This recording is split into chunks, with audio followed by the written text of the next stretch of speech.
My name is Peter Pearce. I joined the Army in '75. I served till 1978. I spent my time out, I was stationed out in West Germany with the Royal Artillery. Served 3 years. In '77, January to May, and then '78, January to May again, I went out to Northern Ireland to do tour of duty over there, 2 tours. And the time over there was quite horrific because it was in the '70s with the IRA of the main threat, obviously. And it was a horrible time over there, but when you first showed up, you get told you could go over there, so, you know, it's part of being a soldier. But what I find now is that I come out in 1978, but it wasn't until 2002 that I had a breakdown with all of it.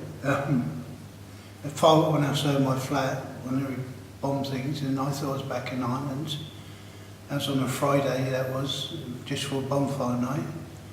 And over that weekend I had a horrific time because I couldn't sleep properly. I was getting flashbacks and nightmares.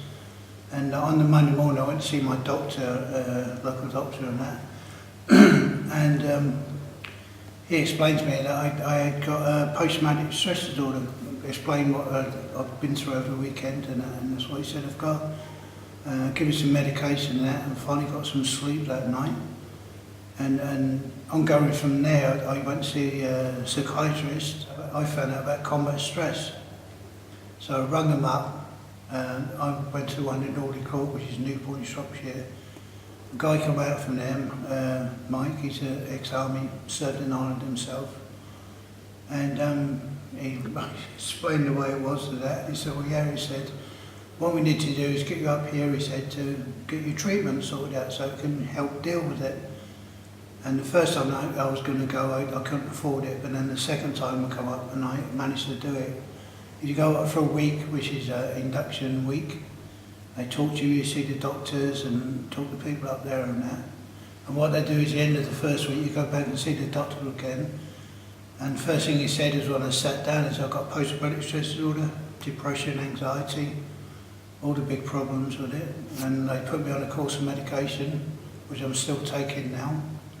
What they do is that you have group sessions and one-to-one sessions and see the doctor and psychiatrist and that. But what it was as well, I was getting really angry and annoyed, and poor wife was going through a lot as well. And I was punching walls and doors, shouting at her in the streets and all this sort of stuff and that. And that's why in the end me and the wife split up, because she couldn't deal with it anymore. It's really hurting her and it's hurting me as well. You know, I never actually physically touched her. But the problem, I had the thoughts in my head, I wanted to kill her. And what I'm saying, wanting to kill her, I was sharpening knives up, thinking the ways I could kill her. So that's why we split up in the end. I've been by myself now for the last 5 years. The first year was very hard living by myself again, trying to adjust and sorting money out and learning, you know, these sort of things again. But I started to go to college. My friend took me over to Port Talbot College, just doing English, so that was a help for me. And then the following year in that, I spoke to the community's first team about any help and assistance for courses and whatever and that. So they put me on to the Katie at the time about doing volunteering. There's job clubs and this sort of stuff and that. So I'd done the course for that, and now for the last couple of years I've been volunteering and done the YM. Doing the volunteering Mondays and Wednesday mornings, helping people with job searches, CVs, or people who don't know nothing about computers and that, we help them get set up on that, and people are bringing in iPads in as well, which we've been helping as well in that.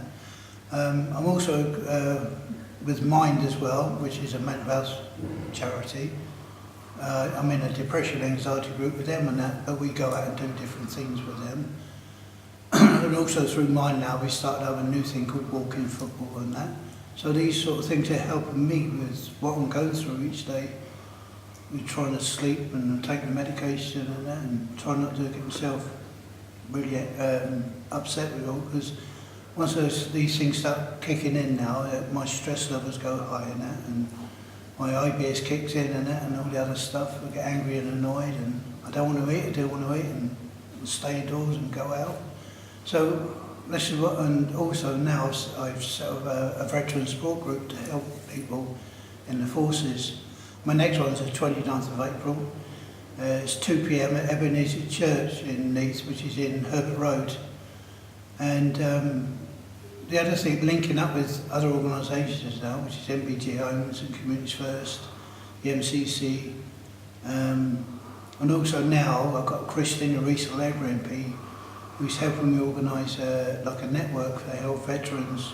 So that's in the pipeline coming in as well. So the more veterans out there want to come along and that, you know, come down and that, you're most welcome to come down for a coffee and a chat, and then if you need help with other stuff, I'm sure I can find someone who can help you, or even myself with what I've been through as well as a veteran. So thank you.